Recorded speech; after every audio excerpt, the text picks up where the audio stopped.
Hi అండి, అందరికీ నమస్కారం. అందరూ కూడా బాగున్నారని ఆశిస్తున్నాను. ఈ వీడియోలో మనం ఉగాది ఎప్పుడు వస్తుంది, మరి ఈ సంవత్సరం ఈ తెలుగు నూతన సంవత్సరం ఏ పేరుతో పిలుస్తాము, అసలు దాని యొక్క విశిష్టత ఏమిటి, అలాగే ఉగాది పండుగ యొక్క విశిష్టత ఏమిటి, ఉగాది పండుగ రోజు మనం చదవవలసిన శ్లోకం ఏమిటి అనే ఎన్నో ముఖ్యమైన విషయాలు మనం ఈ వీడియోలో తెలుసుకుందాము.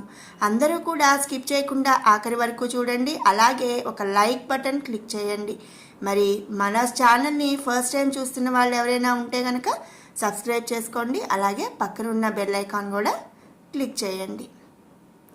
ఉగాది మనందరికీ తెలుసు కదండి. ఉగాది పండుగ అంటే నూతన సంవత్సరం, తెలుగు నూతన సంవత్సరం ప్రారంభం అన్నమాట. ఇక 2025వ సంవత్సరం ఉగాది పండుగ ఎప్పుడు వచ్చింది అంటే మార్చి 30వ తారీఖు ఆదివారం రోజున ఉగాది పండుగ జరుపుకోనున్నారు. తెలుగు క్యాలెండర్ ప్రకారం మరి ప్రతి ఏడాది కూడా చైత్రమాసం శుక్లపక్షమి పాడ్యమి తిథి నాడు తెలుగు నూతన సంవత్సరం అనేది ప్రారంభమవుతుంది. మన అందరికీ తెలిసిన విషయమే కదండి. తెలుగు నెలలు 12. అవి ఏంటి అంటే చైత్రం, వైశాఖం, జ్యేష్టం, ఆషాఢం, శ్రావణం, భాద్రపదం, ఆశ్వీజం, కార్తీకం, మార్గశిరం, పుష్యం, మాఘం, ఫాల్గుణం. ఇలా 12 నెలలు అనేవి ఉన్నాయి. ఈ 12 నెలలలో కూడా తెలుగు క్యాలెండర్ ప్రకారం చైత్రమాసం అనేది మొదటి నెల అన్నమాట. ఈరోజు చైత్రమాస శుక్లపాడ్యమి రోజు తెలుగు నూతన సంవత్సరం అనేది ప్రారంభమవుతుంది.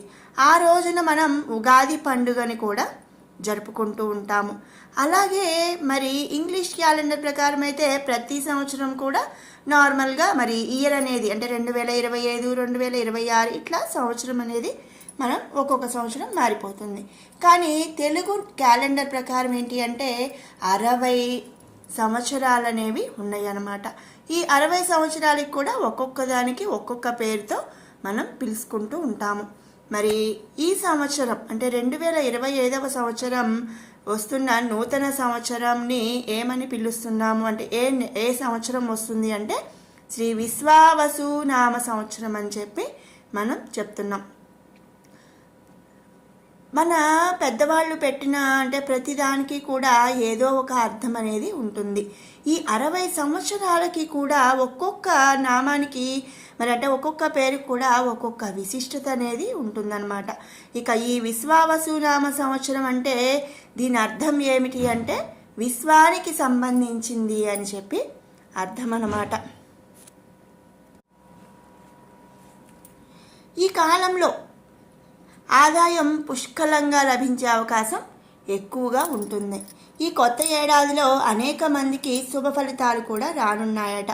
ముఖ్యంగా వ్యాపారులకైతే మంచి లాభాలు వచ్చే అవకాశం ఉంటుంది అని చెప్పి పంచాంగం తెలుపుతుంది.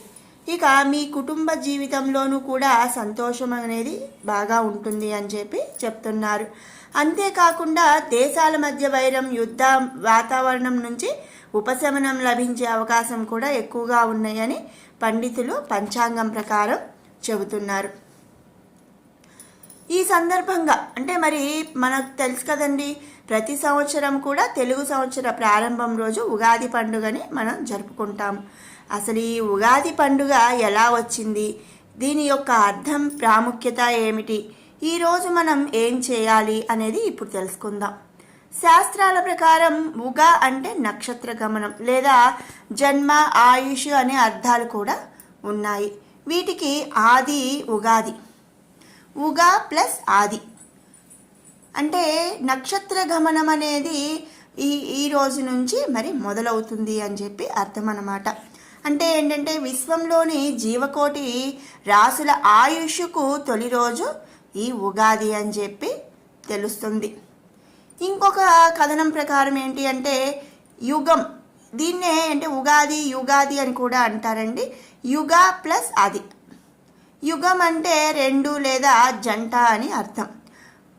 మనందరికీ తెలుసు ఉత్తరాయణం, దక్షిణాయనం అని సంవత్సరంలో 2 ఆయనాలు ఉంటాయి.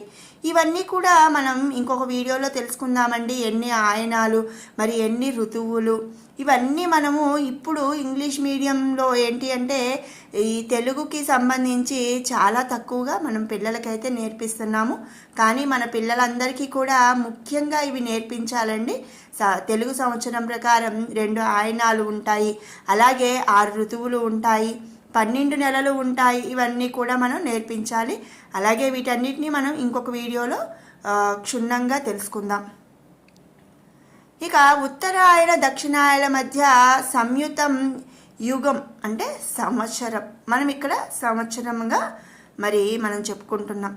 ఇక ఈ యుగానికి ఆది ఉగాది అవుతుందని మనం తెలుసుకోవాలి.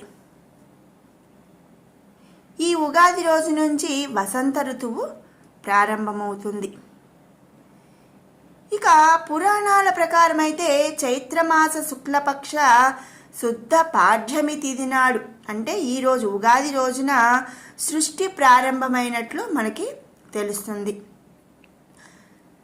మనం పురాణాలు కనుక తెలుసుకుంటే వేదాలను తస్కరించిన సోమకుడిని హతమార్చి మత్స్యావతారంలో ఉండే విష్ణువు వేదాలను బ్రహ్మదేవుడికి అప్పగించిన శుభ తరుణ పురస్కారంగా ఈరోజు అంటే ఉగాదిని మనం చెప్పుకుంటారు. చైత్ర శుక్ల పాడ్యమి తిథి నాడే ఈ విశాల ప్రపంచాన్ని బ్రహ్మదేవుడు సృష్టించినట్లు కూడా మనకు తెలుస్తుంది. అందుకే సృష్టి ఆరంభానికి సంకేతంగా యుగం ఈ యుగం స్టార్ట్ అయిందని చెప్పి యుగం ఆది యుగాది అని చెప్పి జరుపుకుంటారు. ఇక మన మనుషులమైతే ఉగాది ప్రతి సంవత్సరం ఈరోజు మొదలవుతుంది అని ఈ ఉగాది పండుగను మనం జరుపుకుంటున్నాము. అంతేకాకుండా ఉగాది పండుగ వేళ శిశిర ఋతువుకు వీడ్కోలు పలికి అంటే సెండ్ ఆఫ్ ఇచ్చేసి వసంత ఋతువుకు మనం వెల్కమ్ పలుకుతామన్నమాట. ఈ సమయంలోనే అంటే వసంత ఋతువులో ఏంటి అంటే చెట్లు చిగురించడం ప్రారంభమవుతాయి, అలాగే కోయిల రాగాలు వినిపిస్తాయి. తెలుగువారి నూతన సంవత్సరం కూడా ఉగాది నుంచే ప్రారంభమవుతుంది. అందుకే దీన్ని తెలుగువారి తొలి పండుగ అని చెప్పి చెప్తారు. ఈ పవిత్రమైన రోజున తెలుగు రాష్ట్రాల్లో ఉగాది పండుగను ఘనంగా జరుపుకుంటారు. ఇక ఉగాది పండుగ రోజు మనం ఏం చేయాలి ఏంటి అనేది ఇప్పుడు తెలుసుకుందాం.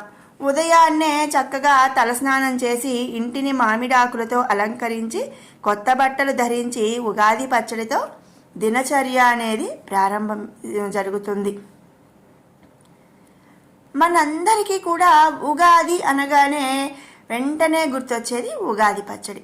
ఈ ఉగాది పచ్చడి షడ్రుచుల సమ్మేళనం అన్నమాట. షట్ అంటే 6 రుచుల కలయికతో ఉండే ఈ ఉగాది పచ్చడి కంపల్సరిగా ప్రతి ఒక్కరూ కూడా ఉగాది రోజు తొలిగా ముందు అది తీసుకున్న తర్వాతే అన్నీ కూడా తింటారు.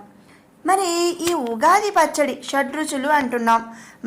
షడ్రుచుల సమ్మేళనం ఈ ఉగాది పచ్చడి వెనుక ఉన్న ఆంతర్యం ఏమిటి అనేది ఇప్పుడు తెలుసుకుందాం. మనం చెప్పుకున్నట్టుగా ఉగాది పచ్చడి 6 రుచుల సమ్మేళనం అన్నమాట. ఆ 6 కూడా అంటే అందరం ఏమనుకుంటామంటే ఈ 6 ఏదో వేసాము, మనం పచ్చడి చేసాము, తిన్నాము అని కాదండి. అసలు ఈ ఉగాది పచ్చడిలో ఈ 6 ఎందుకు కలపాలి, ఏది దేనికి ప్రతీక, మన జీవన శైలికి ఇది కూడా రిలేటెడ్గా ఉంటుంది. అది ఏంటి అంటే మనందరికీ తెలిసిన విషయమే. ఉగాది పచ్చడిలో మనం ఏమేం కలుపుతాం, ముఖ్యంగా తీపి, ఉప్పు, చేదు, పులుపు, వగరు, అలాగే కారం. తీపికి మనం బెల్లం కలుపుతాం. ఈ బెల్లం అనేది తీపి అంటే మనం స్వీట్స్ ఎప్పుడు తీసుకుంటామండి, మనం ఎంతో హ్యాపీగా ఉన్నప్పుడు, ఆనందంగా ఉన్నప్పుడు మనం తీపి తీసుకుంటాం. కాబట్టి ఆనందానికి ప్రతీక బెల్లం. ఇక ఉప్పు జీవితంలో ఉత్సాహం, రుచికి సంకేతం అన్నమాట. మనం ఎన్ని రకాల ఇంగ్రీడియంట్స్ యూజ్ చేసినా కూడా మన దాంట్లో ఉప్పు అనేది లేకపోతే ఆ రెసిపీ అంటే ఆ వంట అనేది రుచిగా ఉండదు. అలాగే మన జీవితంలో ఉత్సాహం ఉండాలి అని చెప్పేది ఈ ఉప్పు అన్నమాట. ఇక చేదు, వేప పువ్వు వాడతాము. బాధ కలిగించినప్పుడు వచ్చే అనుభవాలు చేదు అనుభవాలు, వాటికి సంకేతంగా మనం వేప పువ్వు అనేది వాడతాము. ఇక చింతపండు, పులుపు, నేర్పుగా వ్యవహరించాల్సిన పరిస్థితులు వస్తూ ఉంటాయి మన లైఫ్లో అనే దానికి ప్రతీక ఈ చింతపండు అన్నమాట. ఇక వగరు, పచ్చి మామిడి ముక్కలు వాడతాము వగరుకి. ఈ వగరు ఏంటి అంటే కొత్త కొత్త సవాళ్ళు, అంటే మన లైఫ్లో ప్రతి టైంలో కూడా కొత్త కొత్త ఛాలెంజెస్ మనం ఫేస్ చేయాలి అనే చెప్పేదానికి ఈ మామిడి ముక్కల వగరు అనేది ప్రతీక. ఇక కారం, మనం కారం పుట్టినప్పుడు ఏం చేస్తామండి, మనం ఎక్కడ ఉన్నాము అనేది ఆలోచించకుండా బాగా అరిచేస్తాం కదా కారం పుడితే. అంటే సహనం అనేది మనం కోల్పోతూ ఉంటాము బాగా కారం అనేది కలిగినప్పుడు. అంటే ఏంటి అంటే మన లైఫ్లో కూడా సహనం కోల్పోయే పరిస్థితులు వస్తాయి అని చెప్పడానికి ఈ కారం ప్రతీక అన్నమాట. ఇలా మన జీవితంలో ప్రతి మనిషి జీవితంలో కూడా సంతోషం ఉంటుంది, అలాగే బాధ ఉంటుంది. మరి కొత్త కొత్త సవాళ్ళు మరి ఫేస్ చేయాలి, కొత్త కొత్త ఛాలెంజెస్ మనం ఫేస్ చేయాలి. ఒక్కోసారి సహనంగా ఉంటాం, అలాగే కొన్ని పరిస్థితుల్లో సహనం కోల్పోతాము. మరి అలాగే కొన్ని పరిస్థితుల్లో నేర్పుగా అంటే నాగ్గా మనం వ్యవహరించాలి. అలాగే మనం ఏ పని చేయాలన్నా మన లైఫ్లో ఉత్సాహం అనేది ఉండాలి అని చెప్పి ఈ ఉగాది పచ్చడి మనకు తెలియజేస్తుందన్నమాట.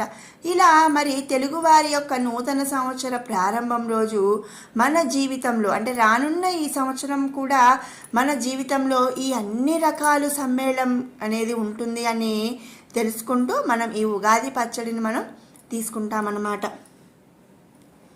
సో మరి విన్నారు కదండి, మరి ఉగాది పచ్చడిలో ఏమేం కలుపుతాము, మరి అవి దేనికి ప్రతీక అనేది మనం ఇప్పుడు తెలుసుకున్నాం.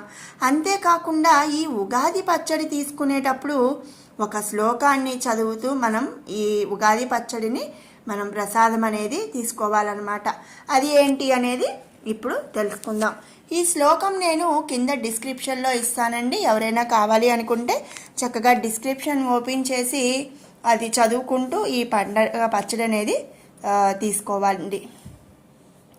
శతాయుర్వజ్రదేహాయ సర్వసంపత్కరాయ చ సర్వారిష్ట వినాశాయ నింబకందళ భక్షణం త్వామలోక నారాభీష్ట మధుమాస సముద్భవ పిబామి శోక సంతాప్తాం మమ శోకం సదా కురు. అంటే ఇప్పుడు ఇదేంటంటే శతాయుర్వజ్ర దేహాయ అంటే మరి శత అంటే 1000 వజ్రాల దేహము, మరి సర్వ సంపత్కరము, సర్వారిష్ట అంటే అరిష్టాలన్నీ నాశనం అయిపోవాలి, అలాగే మరి మన అభిష్టాలన్నీ కూడా నెరవేరాలి.